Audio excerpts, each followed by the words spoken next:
What's good, YouTube? And welcome to the house. If you've been paying any attention to Yu-Gi-Oh! The past few years, you know that quality control is out of control. Konami's just fighting to get card stock, and the printing process has had a lot more errors that are very interesting. Thus, the Misprint group over on Facebook that I usually reference, which is on screen right now, has grown a lot, and so has the market and interest along with that. While I'm not a financial advisor channel, I want to go over how the Misprints have developed and grown as a community. Perception, because some people are going, oh, with so many more Misprints, they're less special, therefore worth less. Well, record-setting auctions keep happening on some of these, along with record-setting buys within the Misprint community. So general perception and things you might hear don't always match up with the money that's being spent. Like, look at this craziness. You can actually follow this like a bit of a puzzle. You have Altergeist Pookeries top end on the bottom next to Magician Souls, and then Bane combined with the Pookery, and then the Altergeist Link Monster combines back into Astral Karibo into the Diablosis into the Tiara, and even part of the printing sheet. When you get a multi-level misprint like this, each one special on its own and high in demand, perhaps like Bane and Souls on their own, but you get this all together, that's pretty darn special. Then we have No Eyes Black Dragon. You've seen a lot of crazy gold misprints perhaps. If this is your first time, check it out. Double foiling stamped with shifts. You even get an outline of the monster under him, and people pay a lot of money. And where misprint interest comes in is a lot of different factors. The specific card itself matters, of course. Like, Red Eyes Black Dragon can have collectors outside of the misprint community to go, wow, that's pretty awesome. And then you can have someone within the misprint community go, well, I collect shifts, and this card means a lot to me, and that's where you get interest. It comes from people colliding against each other for these very unique cards, because the buyers are also unique themselves.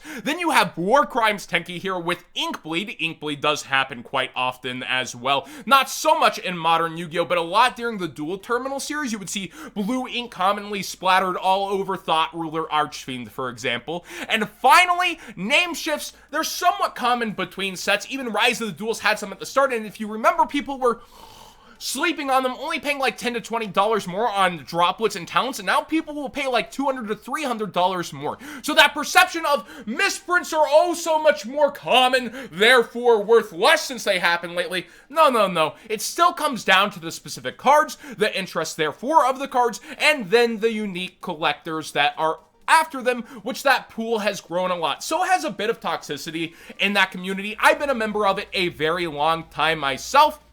Ever since misprints started to grow on the scene, like way back in the day, we're talking like 2005, 6, and seeing unique cards, I was like, these are cool, I'm gonna go ahead and get them to keep them. So, for example, one of the most common misprints back in the day, people would only sell these for $20, and now they go for $2,000 plus. Check it, the cheapest one near mint, which is still very light play on market, is $2,900, and while the market price is much lower, that's because it's mild play and damaged that are actually selling, so people can just have one in their collection for a quote-unquote reasonable price. So common misprints happening, they tend to age well, again, depending on the card. Hero collectors, you know the type. So I wanted to show off from Jose with these name shifts. He sold me some at a very reasonable price. I told him he could get more elsewhere. He's like, I'm a fan of the channel, man. I want to support, and I am so thankful. So I wanted to show these off and also talk about what's not perceived as much as a misprint, which is common with Brothers of Legend. But first, this is a name shift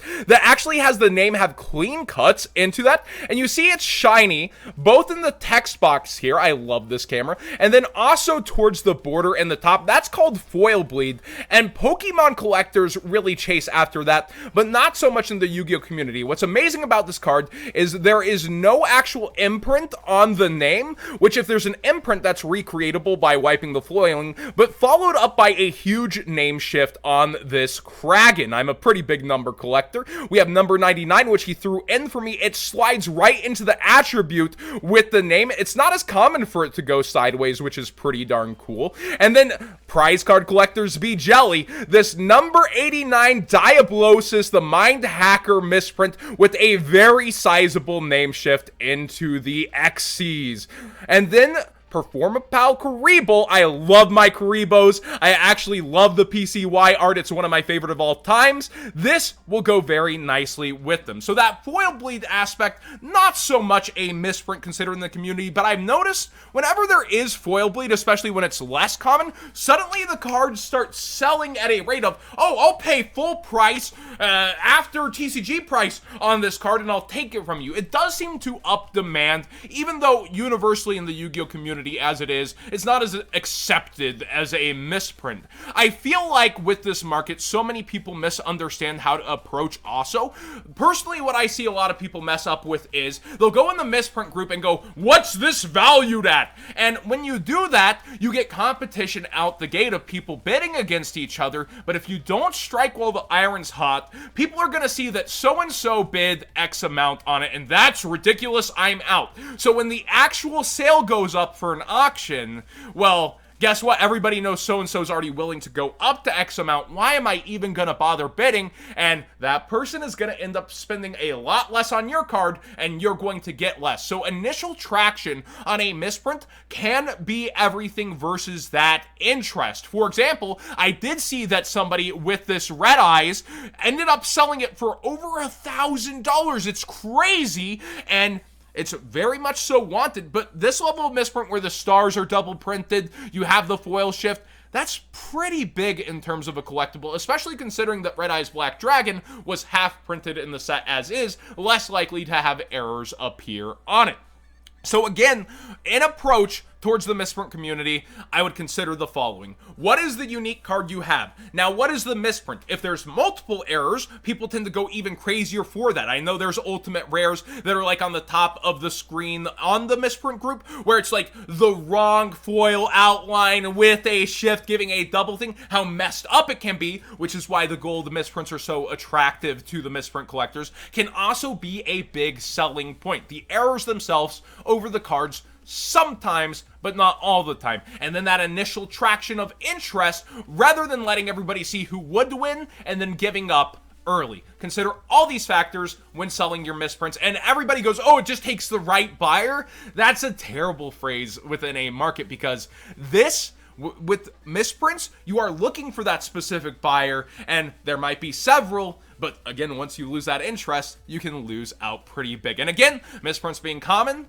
they end up going to certain collectors after time, and they end up a lot more spread out and then not as available on a market. Now, this isn't just a misprint market watch, even though we've taken all this time. We do have the top 10 best-selling cards from Brothers of Legend here on TCG Player, thanks to Jason Grabemeyer. I've been really enjoying his segments over there, and then we see that number 10 is actually Nibiru, despite it selling rather well and fast at a good price. Number 9 is Allure. I told you guys to be looking out for this as a penny stonk before. And then what's surprising to me is Stealth Kraken Spawn, along with Stealth Kraken, skipping ahead a little, are doing oh so well in the rogue section. I thought they would be, but I thought people would sleep on them at first, and then as the water duelist pack gets here and then more support later, people would scramble for it. No, people are on top of it this time, which is very impressive. Godarla, Kaiju Power, you gotta love it, very in demand. And then the heroes in both 8 and 7 at Bane and Gold, maybe less traction thanks to the announcement of Legendary Duelist Season 3 and the price. Downer Magician seeing a lot of buys, Relinquished Anima as well, Red Eyes Fusion for that Dragoon package, interesting with how much Dragoon costs. But then Wing Requital at number 1 was a huge shocker for me. I thought Astral Karibo would be in the top 10 with how the price is going, by the way. It is so stable, nice, around $6 on the market for market price, and you do have competitive listings that happen below, but it's really been shooting up a little bit in its actual price despite the graph, thanks to TCG Player's horrendous pre-sale system. But looking through, yeah, Wing Requital, for being top selling, has so many freaking listings. It's weird to me because you see other secret rares with way less and a bigger demand. Tier 0 has Ghost from the Past back in stock. Code What's Good 5 for 5% off and to support the channel directly is one of the best prices I've seen since Black Friday, and Gamer's Choice still has it in stock if you would like the US print at $7.30, but that free international shipping, it's irresistible, and they're doing it even with displays. I believe that adds up. You can change up at the top, people commonly ask, from pounds to dollars to see if you're at that free shipping. So 50 pounds is free worldwide shipping, and it does meet that requirement. Nebula Dragon is a card that you might not have known you had a little bit of money out of bulk. Dragon Link definitely likes it, and we're seeing more of that level 8 support come out in the OCG, but it's been up for a bit. If we look at the longer term graph, I shortened it to 1 month, the first edition spiking, the unlimited going down, but it's been consistently going up over time and selling at $2+. I would say it's the perfect time to get any single you want out of the 2021 Megatons. Talents has even fallen down towards $35. I think a lot of interest will happen for the Dogmatica engine as we head towards that Albaz Strike structure deck. And looking through, everything else is super affordable thanks to the waves and 10s coming later and people going, okay, I guess I'll still open it, even with Crossout Designator so far down in price. So I definitely consider what you're going for. And interesting that Triple Tactics Talent could pass Crossout Designator here on the set. Next up, we have ZS Ascended Sage going even further up in price. Last we looked, it was 6, and it was keep going up. Well, I think this is partially due to us getting all that Utopia support in Brothers of Legend, which we've been pointing out. This fell all the way down to, I believe, $2-ish at one point. $3 to $2, yeah, and there were some sales at 2. And then it started spiking back up rapidly with the announcements from Brothers of Legend. So people slept on this, now it's here. It's not like it's taking over or anything, but whenever we see what was a structure deck, a set come in, and then the previous card that was demanded, well, better go ahead and get that. How often do we see this kind of spike? Fossil Warrior Skull Knight is spiking. A lot of people pointing at Ints and saying she might end up on the ban list. I think that would be a good indirect hit to Dogmatica, but I don't know that they would do that over punishment. We'll wait and see if she gets a limit or ban, but this not being able to interact on the opponent's turn but still give value is a short print out of Brothers of Legend Armageddon. There's just not the most of them out there. Very few listings if we actually go, I believe, to Battles of Legend Armageddon. Let's see how many. 15 different listings. So that being shorted, it's just consistently come back up over time. Its bottom out price was 12, if I recall. And finally, Crystal Beast with a ton of interest, thanks to us having, I forget the TCG name, but we have the new imported Crystal Beast Dragon coming and goes from the past. So we've seen a lot of sales rates over here, but I just want to point out, you see the ultimates going and stuff like that. This is why I don't like DT buyouts. If we actually go over the full year, I pointed this out last time it got bought out, the sales rates just aren't really there, and you see it do nothing but drop. And even with this new interest in Crystal Beast and no sales rates there, you see that listings just keep getting cheaper and cheaper again, down towards $4. I think it got bought out originally at like $2 or something like that. But again, if you bought it like a year ago, you're falling pretty much flat versus where it is up now versus fees. So again, just why I don't like dual terminal, especially with dual terminal 1 through 4 being clearance. But that's not an end-all be-all. Dual terminal ultras, dual terminal preview, those are different beasts when it comes to people buying cards rather than just the lower end of the set. And then the Hidden Arsenal is going to be dual terminal foiling. I wonder if they'll do the old school foiling like this or the shadow foiling and what overlapping reprints might be in there. And finally, with Brothers of Legend, a lot of people have been asking me to cover penny stonks in here. Kragan already seems to be highly in demand, yet still very reasonable in price. I also think the Piri Reyes map has a ton of eyes on it. It's one of those cards you read and go, this is waiting to be broken just at some point. So I think a lot of people are already on that card without it doing much.